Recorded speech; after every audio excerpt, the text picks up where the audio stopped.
여러분 안녕하십니까? 오늘은 사순절의 34번째 날 아침입니다. 오늘 함께 하실 하나님 말씀은 로마서 8장 4절입니다. 육신을 따르지 않고 그 영을 따라 행하는 우리에게 율법의 요구가 이루어지게 하려 하심이니라. 아멘. 육신을 따르는 게 있고요. 영을 따르는 것이 있습니다. 우리는 영을 따라야 되죠. 육신의 옷을 입고 있지만 우리는 육신을 쫓아 사는 사람이 아니라 영을 쫓아 사는 사람들입니다. 그래서 우리가 육신을 따르는 것이 무엇인지 알아야 영을 따르는 것도 알 수가 있어요. 육신을 따른다고 하는 것은 좁은 의미에서는 율법을 육신으로 행하려고 하는 것입니다.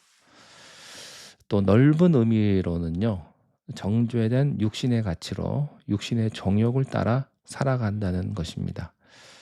그래서요, 육신을 따르면 우리가 이렇게 될 수밖에 없어요. 그 다음 로마서 8장 5절에서 7절에서 이렇게 사도 바울은 설명을 합니다.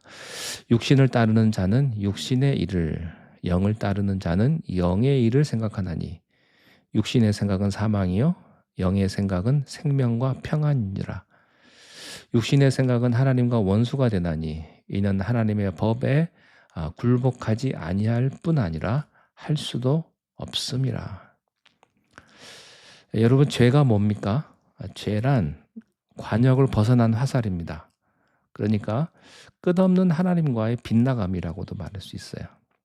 그러니 정죄된 육신은요, 하나님의 뜻을 따를 수가 없죠. 하나님에 대해서 영적 지각이 죽어 있기 때문입니다. 반대로 영을 따른다고 하는 것은 두 가지로 설명을 합니다. 하나는 하나님의 영이 거하셔야 내가 영에 있는 존재가 된다는 겁니다. 로마서 8장 9절에 만일 너희 속에 하나님의 영이 거하시면 너희가 육신에 있지 아니하고 영에 있나니 누구든지 그리스도의 영이 없으면 그리스도의 사람이 아니라. 그리스도의 영이 우리에게 있어야 우리가 그리스도의 사람이죠. 자, 두 번째 다른 하나는요, 하나님의 영이 거하면 하나님께 대하여 살아있게 된다는 것입니다. 즉 영을 따른다는 것은 하나님의 영으로 살아난 새 사람이 하나님께 대하여 살아있음으로 살아간다는 것입니다. 그렇기 때문에 영을 따라서 살아가려면 육신과 어떤 불가분의 대립이 필요합니다. 어쩔 수 없습니다. 우리는 육신에게 져서 육신대로 살 수도 있죠. 그러나 그렇게 살면 반드시 하나님께 대하여 죽을 수밖에 없어요. 그래서 영으로 몸의 행실을 죽이며 우리는 살아야 합니다. 영으로 몸의 행실을 죽인다, 이 말은 하나님의 영의 인도를 받는다는 뜻입니다. 그러면 하나님께 대하여 계속해서 살아있을 수가 있습니다. 그런 사람을 하나님의 자녀라고 말합니다. 근데 문제가 있습니다. 문제가 뭐냐?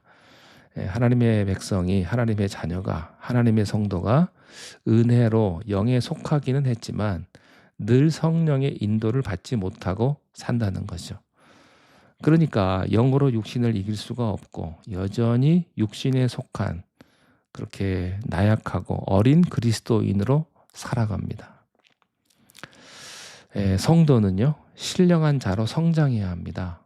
날마다 성장해야 되고요, 날마다 새로워져야 합니다. 성령을 따라 영적으로 분별하고 이해하고 우리가 판단하고 행해야 합니다. 내 생각과 내 기준과 내 경험과 내 상식으로 판단하는 게 아닙니다. 성령을 따라 영적으로 분별하고 이해하고 판단하고 행해야 됩니다. 그러기 위해서 기도해야 되죠.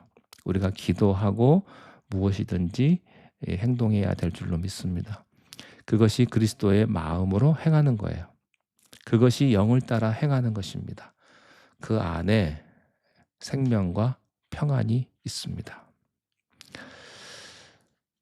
성도는요, 내가 육신의 만족과 성취감으로 사는지 아니면 영의 평안과 생명으로 사는지를 날마다 분별하고 확인해야 합니다.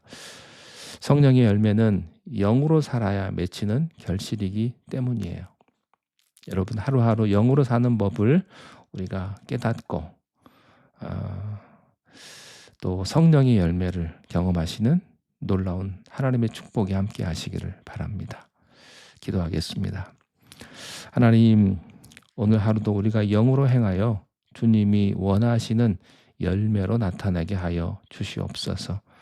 우리의 모습을 주님 앞에 드립니다. 내 안에서 성령님께서 날마다 함께 하셔서 성령의 인도하심에 우리가 순종하게 하시고 또한 인내로 결실을 맺게 하여 주옵소서. 예수님 이름으로 기도하옵나이다. 아멘.